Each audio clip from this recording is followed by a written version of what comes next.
Well, as a young man and a high school student in a town of 4,000 people, this whole idea of going out and visiting colleges was foreign to me. I was the first person in my family to attend college. Actually, my mother attended for a couple of years. My dad didn't have the opportunity to attend, and nobody before him. So I really didn't want to go very far away. So I'd been to summer camp in Eastern and had a great time in middle school. And I had a cousin in Mattoon.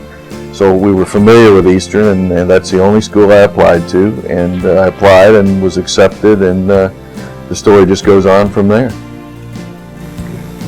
Very much the same story for me. Jeff and I are actually from the same small town, and he was there a year ahead of me. And it never really even been an option when I entered high school to think about going to college, actually, which seems very strange now. But I had lots of encouragement to go on to college, and so Eastern was where Jeff already was, so of course it was high on my list, and that's where I ended up.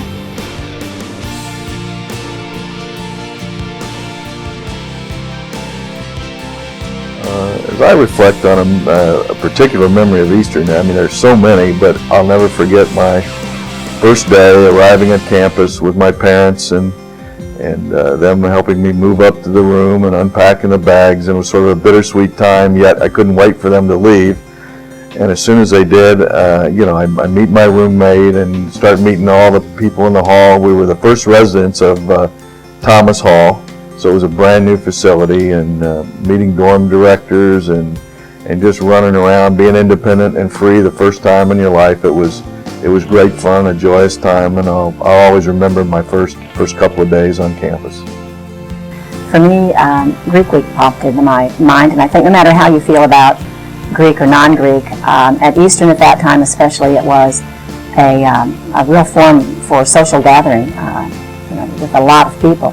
So joining into those activities with friends from all over the campus that you'd been making friends with for a year or so, and just really being competitive and yet encouraging one another and having a good time. It's just a really sweet memory for me.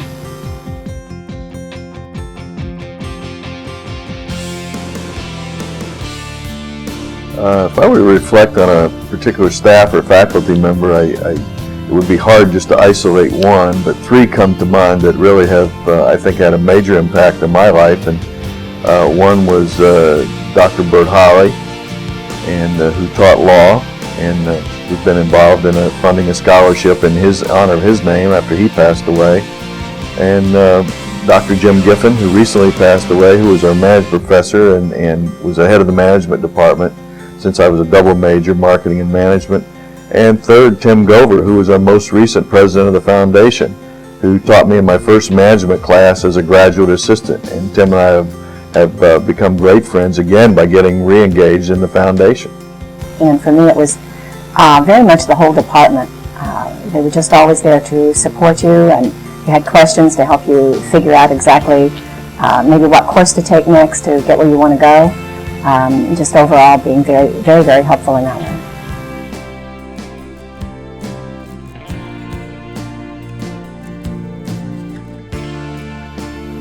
I'd describe my experience as spectacular. I don't know if there's a better way to say it, but as I mentioned earlier, that from the first day until the day I graduated, I had a fantastic time. I probably had more fun than I should have, but I also ended up with a good education. So I like to call it a well-rounded 4 years at Eastern. When I was the social chairman of my fraternity for 3 years running. I never moved up the ladder. I did such a good job as social chairman that they decided I should do that again next year, and then again the next year. And so we did have a wonderful time, but we also got a great education, and that's what you appreciate most in the long run. I think I was that well-rounded part of Jeff's social life at EIU. Helped to keep him grounded.